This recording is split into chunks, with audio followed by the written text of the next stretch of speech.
The caption for the Simon says Mina Kaparos, or Mina Kaparot, if you want to say it the way Yosef Karber would have said it. Min Hagshel Shtutu. That was revised in later editions. Apparently, doesn't confirm to our current beliefs. To the Ramah right The Ramah wrote to do it. Kaparot, but over here they changed the actual heading.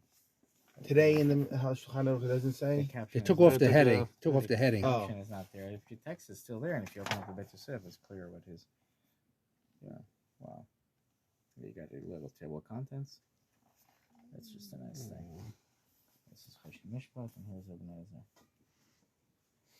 It's gorgeous. That's Anyway, I think that's Can I see the Hassam Sofer? You can see the Hassam Sofer, yeah. Hassam Sofer published almost nothing in his lifetime, so this is posthumously. 1862. First edition? There was one Yavamas, right? In the back of the Ramban. on Yavamas, I think. Yeah. The first edition Chuvas? It's the first edition of Chuvas, yeah. Just happens to be a rather nice copy, not terribly rare. So yeah, how much you would sell that for? Right now, we're not talking money right now. Not talking money, no problem. Yeah, we're just having fun. Okay. We have plenty of nice And you have that Lavush set? Do you still have it? To be very rare. Could you show me that Lavush set? First edition of the Prisha Drisha. It just happens to be extremely rare. Some books just didn't survive. This was one of them. Most likely because they were very well used. Look at the Relatively names. nice copy. Wow. Yeah. Could you show me that Lavush set? You still have it? Yeah, I do. That 1612, I think? 1620. That's 16. Rabbi Yehuda de Modena edited. Wow. That's a pretty nice set. Wow. The Lavush was rather popular at the time. It was published 3 times within 30 years, but then it was forgotten about for a very long time. Mm-hmm. We're going to argue about why. Yeah. I wrote an article about that Mm-hmm. in the Jewish press. They're just beautiful. He reminds me of Elliot Resnick. Wow. He's my friend. Elliot's my friend. When I came here last, I saw Elliot here. Gorgeous Jewish Hotel Ashkenazi. I like Elliot very No, much. just the idea that these books were published by these famous people in their lifetime. You know? Well, So Rabbi Israel Mizrahi is still alive and well, and this is published by him. That's the Shita Mekubetze? Yeah. He has a share Lo Tshuvo? You know, it's like foreign to us, but these living authors went out of their way to try to publish their own books and create a Is he that? lasting impression. Yeah. This is the very first paper printed in Germany, 1540. It's Arbatura. If you notice, the font is very different. Every country had its own little printing, was mirroring their actual handwriting of their locale. So this is going to be different. Wow, he lived in Sfat Arbital Ashkenazi. Yes, he did. That's That why was they're having supposed to be. questions from Israel. Put it in Egypt. This is printed in Augsburg. It's just really nice.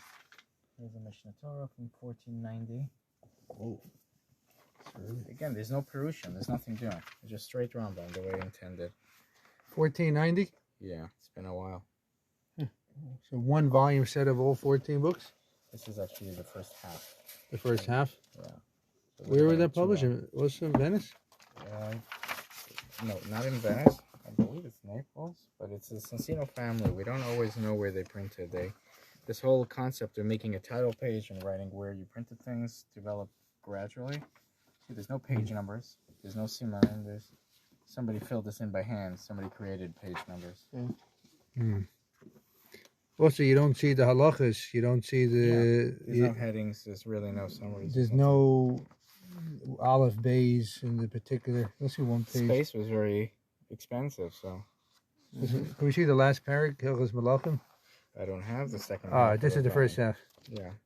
Yeah, let's just see one page. There's no halachas here. You can see... Interesting that there's no real censorship here either. It's a pretty clean copy.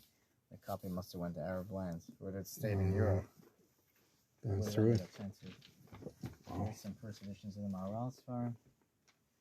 Here's one, for example. Here's the Netzach Yisrael we have as well here. That's the Chisro from the Maral. You have the Baragoyla, early editions. Yeah, I have them all. Here's a Tiferes. Here's another Yeah. Netzach. Yeah, here's one Netzach. Wow. Incredible. Trying Either way. For those of you who are spending money on the World Series or I doubt these guys know what baseball is even. No, we know, They know unfortunately. baseball. They listen to Journeys. They know what this is. Yeah, we know about Damn. I want to thank Rabbi Oh, so I Mizrahi. come from the Chassam Sofers. That's why I'm interested. Oh, wow. Yeah. Nice. You think he'd be happy his grandson's a generation. Chabad? This is cute, man. He visited his grave. He was there in went to visit Preshburg. the grave, right? In I went to Preshburg. his rabbi, Rabbi Natan Adler. Oh, not another. Yeah, Frankfurt. sure. Chassid. They considered him like a chassid of sorts. He was very pious. Nelson Adler was pious. Very. I learned Kabbalah from a friend. The Bala flow. Oh yeah. Oh, Oh. They're buried all next to each other Oh. in the Pnei Yehoshua. yeah. Falak. And Falak. Amshel Rothschild are all next to each other. Oh wow. But Amshel I was Rothschild, in Frankfurt. yeah, his Here's kid the with his hair original exercise. Prague edition. Page. First edition Levusha Oira. What year? It's turn of the 16th century. Let's see. First There's no edition. date on the title page, but we'll find it. Wow. It's pretty nice. This is Levush on Chumash. His Pirush on Rashi. Sefer Oira. This is Sefer Oira. First edition. Yeah, it's Wow. crazy. These things Wow. survive so long.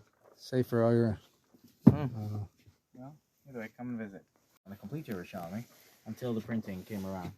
We still have extant the manuscript that they used for this printing. What year is that Sefer? What year is it? 22. Wow. What's the Interesting price is for that that? About a kidney and a half. A healthy one, that is. But this is a Torah Sanazir, as you know, the Rebbe's Charusa. But, Flitner almost never wrote anything, especially later in his life once he became Rosh Yeshiva. His daughter would do the writing for him. This has a Hakdasha in his handwriting, which is rather rare. And this is his Sefer Torah Sanazir. It was written in his youth. It has some prominent Eskamas. Here's a Chaim Ozer, right? For a young 18-year-old, not too bad. Oh, what did that know? Masech So another? here's the Kavna Rav. Oh. And here is Askama Rav Cook, which mysteriously disappeared in the reprinted edition. Askama Really? disappeared. Could we see that? Yeah. Oh. Could we see Here that we here? Why? Skama Why? from what year is this? Top Reish. 1932. The original wrap. Top It's Reish nice. Tzadik base. Chaim Yeah. Ozer. Wow. Oh. But the Hedei also has a scum from him. Well, just Wow. to jump over to one of our boys, here's a We're in the rear book room of the Mizrahi books. it's Chukei Is there a Chaim, and book that's room? a Sefer published in Yerushalayim, not too famous, but it has a signature of Rabbi Chaim ben Menashe Sitihon, or Sitihon was Right. chief rabbi of Syria. Oh. This is his son, who was Rabbi Tzfat. And here's a signature of the founding Rosh Yeshiva of Puat Yosef, Israel Atiyah. No way. You didn't tell me this. Wow. Let me see that. We gotta come with the big boy. As you didn't tell me on the same page as my grandfather. What's this? Whoa. Chassam Sofer. The shit Chassam Sofer. It's the first edition of that. Here is First the, edition? Here's the first Oh. time the Kesef Mishnah was published. And by the How way, much for the first edition of Chassam Sofer? I have to wait and see. This is. Could we see the cover here? So here's the Kesef Mishnah. What year is First that? time. So this is 1574. You can see in the first volume here, he's still alive. Rabbi Yosef Karo. Where is it? And here, Yosef Karo Nero. He's still alive. And by the fourth volume, the final volume, you'll see here that he already passed away. But first of all, it's Wow. gorgeous. It's just Oh, wow. gorgeous. And so you can see they were learning Rambam before Chabad came around. But this is a beautiful piece of art, Italian style illustration. Where was Before this- they Where started was this published? In rating Venice? Yeah, and so apparently Yosef Karo was good with this illustration. A lot of times, if you're lucky enough to find a copy of this, the title page is pulled out because people didn't want their children getting ideas. I agree. Mm. Wow. This I think I showed you gentlemen last time, but here's a beautiful medieval manuscript from Spain. Of the Rosh. So this is, there's almost nothing left of Jewry in Spain. I think there's no cemeteries. The only synagogue that survived was because it became a church. But here you have an actual book written in Spain. The Gemara? Roughly- Not a Gemara? It's a pirush of the Russian Bava Kama, roughly because nobody can write so nicely. Mhm. Oh, that's been published, right?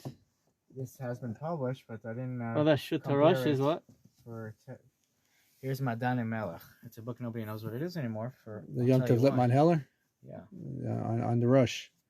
So what happened Yeah, was it's a a few years commentary on the after Rush. this, you can see the censors were very busy in this book. Almost every page, they cross things out.